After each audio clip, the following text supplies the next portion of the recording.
Bueno, en primera instancia quiero agradecer a la sociedad la invitación, en particular al doctor Edgar Quispe por eh, haberme invitado a estar esta noche con ustedes aquí. Vamos a hablar de un tema que es la estratificación de riesgo en el paciente oncológico. Bueno, es harto sabido que los cardiólogos desde hace muchísimo tiempo disponemos de diferentes scores de riesgo para valorar el riesgo cardiovascular de nuestra población general. Ustedes conocen desde el advenimiento del estudio Framingham, el desarrollo del score de Framingham, que valora cuál es la probabilidad de riesgo en la población general. A eso se ha sumado el score europeo y el Q-Race británico, pero tengan en cuenta que estos scores de riesgos que inicialmente se utilizaron en la población oncológica nunca incluyeron en su desarrollo pacientes oncológicos. O sea, nosotros extrapolamos scores de población general para valorar riesgo en nuestra población oncológica. Entonces, ¿cómo podemos valorar el riesgo cardiovascular en oncología, más allá de nuestros scores de población general? Vamos a un primer caso clínico. Fíjense, es una paciente de sexo femenino, 42 años, un cáncer de mama triple negativo, sin factores de riesgo, un score europeo menos del 1%. Terapia oncológica, recibe 4 ciclos de doxorubicina ciclofosfamida, seguido por paclitaxel semanal más radioterapia. Tiene un ecocardiograma basal con buena fracción de eyección, con un strain normal, fíjense, menos 21. Luego del cuarto ciclo de doxorubicina ciclofosfamida, la paciente evoluciona con disnea clase funcional 2-3. El ecocardiograma tiene 28% de fracción de eyección con una caída ostensible del strain longitudinal global. ¿Qué es lo que pasó? Lo primero que tenemos que entender que la patología oncológica y la patología cardiovascular están estrechamente ligadas.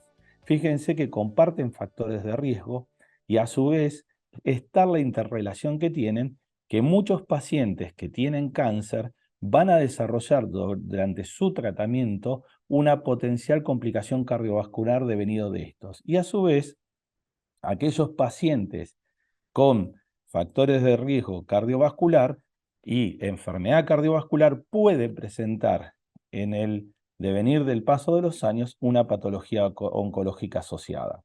Esto ustedes habrán escuchado hablar de cardio-oncología reversa.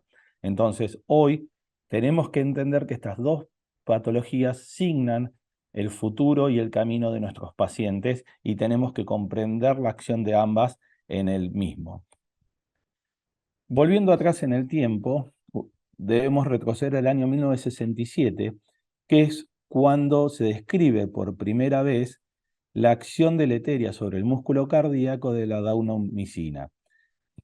Ya en la década del 70, ustedes pueden ir a trabajos clásicos de Lefrak y Von Hoff, donde determinaron que había una relación directa entre la dosis de antraciclina que recibía el paciente y la probabilidad de un evento cardiotóxico. Entonces, más allá de los factores, de los scores de riesgo cardiovasculares habituales, tenemos que empezar a incluir otras herramientas para valorar el riesgo cardiovascular de nuestro paciente. Uno es la dosis en el caso de las antraciclinas. ¿Hay otros factores de riesgo? Sí. Este es un estudio presentado en ASH en 2018 en pacientes con leucemia mieloide crónica, donde se valoraba que la consecución de terapias con inhibidores de tirosina quinasa BCR-ABL estaba relacionada con una mayor probabilidad de presentar un evento cardiotóxico. Entonces, sabemos que la dosis puede ingerir sobre el aumento del riesgo cardiovascular de presentar una cardiotoxicidad en nuestro paciente, y también tenemos que tener en cuenta la historia de la terapia oncológica. Cuando vamos a los primeros, digamos, consensos o position papers, año 2016, Sociedad Europea de Cardiología, fíjense que la droga que se administra al paciente, la consecución de terapias oncológicas, tanto sea quimioterapia, terapias target, inmunoncología, radioterapia, están relacionadas con una mayor o menor ocurrencia de eventos cardiotóxicos.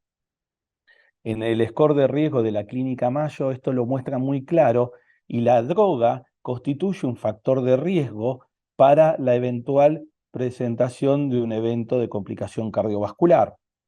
Ya también en el año 2017 nos mostraba las guías de ASCO cómo la definición de grupo de alto riesgo venía dado por qué dosis de droga, específicamente antraciclina, recibía nuestro paciente, si esta droga era en forma aislada, la antraciclina en forma aislada, o combinada con radioterapia o terapias anti-HER2, y a su vez si estaba relacionado con factores de riesgo cardiovascular, antecedentes de enfermedades cardiovasculares previas.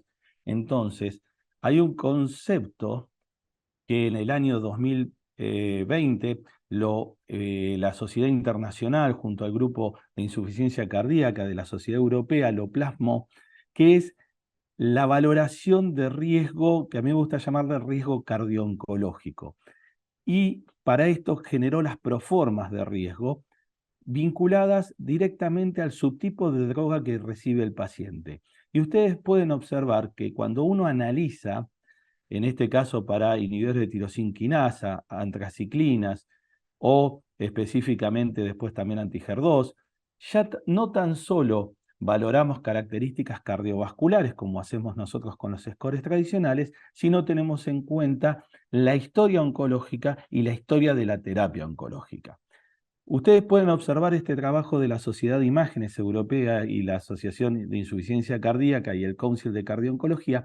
Pueden ver que la dosis de antraciclina o si recibe trastuzumab asociado a antraciclina ciclofosfamida, inhibidores o antiangiogénicos o inhibidores de tirosina quinasa, conlleva una cuota más para definir cuál es el grado de riesgo que presenta nuestro paciente. Dos conceptos que le quiero dejar vinculado a esto, que lo hemos publicado el grupo nuestro hace poco. Memoria cardiotóxica. Toda terapia oncológica que nuestro paciente recibe deja una huella en el sistema cardiovascular. Cuando uno hila fino en los mecanismos fisiopatológicos de las drogas oncológicas para afectar al sistema cardiovascular, la mayoría tiene digamos, un denominador en común, que es la disfunción endotelial. Entonces, tenemos que tener en cuenta esta historia de tratamientos oncológicos para definir cuál es la afectación previa que ha tenido nuestro paciente con las drogas que ha recibido y qué es lo que nosotros ahora le vamos a agregar en una nueva terapia para el tratamiento de su cáncer. Y el otro concepto es importante, como les decía bien claro, que riesgo cardiovascular, como nosotros lo concebimos tradicionalmente, no es lo mismo que riesgo cardiooncológico. ¿Por qué? Porque el riesgo cardiooncológico debemos tener en cuenta los antecedentes cardiovasculares y factores de riesgo cardiovasculares, la historia oncológica, los biomarcadores, fracción de eyección, strain, ¿sí? Y las terapias oncológicas que ha recibido nuestros pacientes en el devenir de los años. A mí me toca trabajar en una institución oncológica de derivación a nivel nacional y muchas veces desde Latinoamérica también derivan. Y la mayoría de nuestros pacientes, una gran cuota de nuestros pacientes, tienen historia de 2 o más cánceres.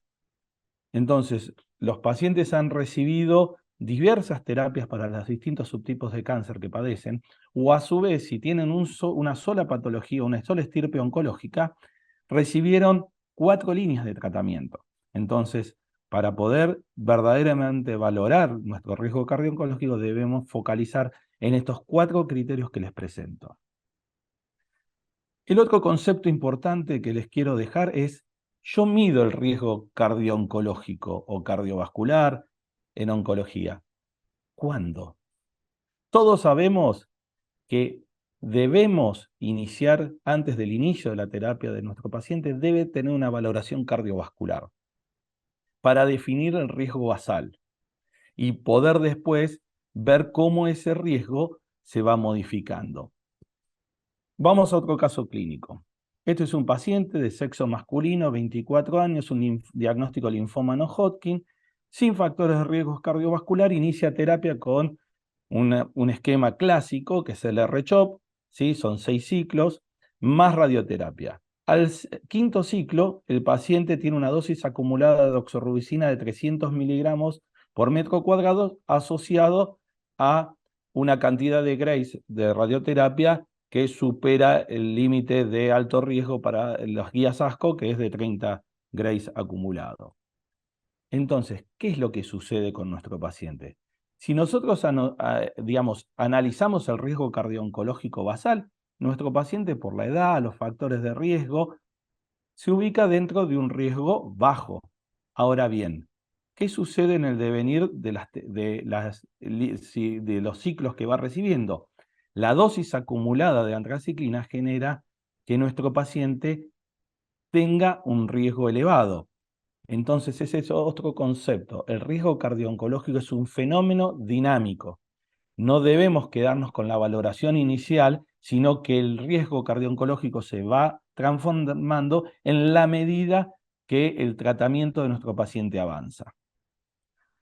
Bueno, las guías europeas publicadas en el año 2022 son hoy por hoy el único reporte de guías con recomendaciones con nivel de evidencia. Si bien tenemos que ser claros, hay mucha de la evidencia que está sustentada por consensos de expertos, es una reunión de consensos de expertos. ¿Por qué? Porque a diferencia de lo que pasa en la cardiología general, en cardio-oncología no tenemos grandes estudios randomizados con muestras demasiado grandes para poder sustentar en megatrials la evidencia. Pero bueno, fíjense que es importante la valoración inicial, lo que postulan las guías europeas, la definición del riesgo cardio-oncológico y en base a qué riesgo el paciente tenga, definir la estrategia de seguimiento que vamos a desarrollar a través de un trabajo multidisciplinario donde el oncólogo se sustenta en la labor del cardiooncólogo o el cardiólogo, que es una herramienta para el cuidado y la preservación de la salud cardiovascular de su paciente. Eso también determina, de acuerdo al riesgo del paciente y el subtipo de droga que va a recibir, cuáles son los métodos diagnósticos que vamos a utilizar durante el monitoreo de la terapia oncológica, durante el proceso de la terapia y durante lo que se llama la fase de supervivientes, que es una vez que el paciente termina su terapia oncológica. Bueno, muchísimas gracias, espero que le haya sido de utilidad.